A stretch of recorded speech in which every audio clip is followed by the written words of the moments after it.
Indian team south Africa கிட்ட test சீரீஸ்ல white wash ஆனதுல இருந்து எல்லாரும் கம்பீர்ஜியை போட்டு அடிச்சு கொண்டிருக்கிறாங்க. அதே போல ரிப்போர்ட்டரும் கம்பீர்ஜி கிட்ட ஒரு கேள்வியை கேட்டிருக்காரு. அதுக்கு கம்பீர்ஜி, நான் தான் ஏசியா கப் சாம்பியன்ஸ் ட்ரோஃபிலாம் வின் பண்ணேன், நான் தான் இங்கிலாந்துல போயிட்டு டெஸ்ட் சீரீஸை ட்ரா பண்ணேன்னு சொல்லியிருக்காரு.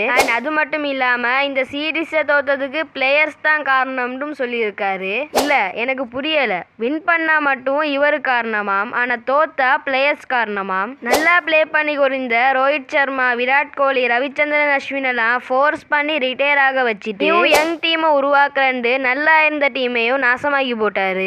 இந்தியன் டீமுக்கு ஹெட் கோச்சா வந்து டீமுக்கு நல்லது செய்வார்னு பார்த்தா கேகேஆருக்கும் சச்சின் டெண்டுல்கருக்கும் நல்லது செஞ்சு கொண்டிருக்கிறாரு.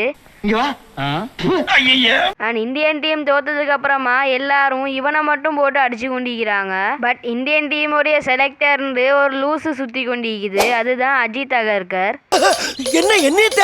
T20லயும் IPLலயும் நல்லா பெர்ஃபார்ம் பண்றவனை டெஸ்ட் கிரிக்கெட்ல எடுக்கிறதும், டொமஸ்டிக்ல நல்லா பெர்ஃபார்ம் பண்றவனை டீமுக்குள்ளேயே எடுக்காம இருக்கிறதும் தான் இந்த லூஸோட வேலை.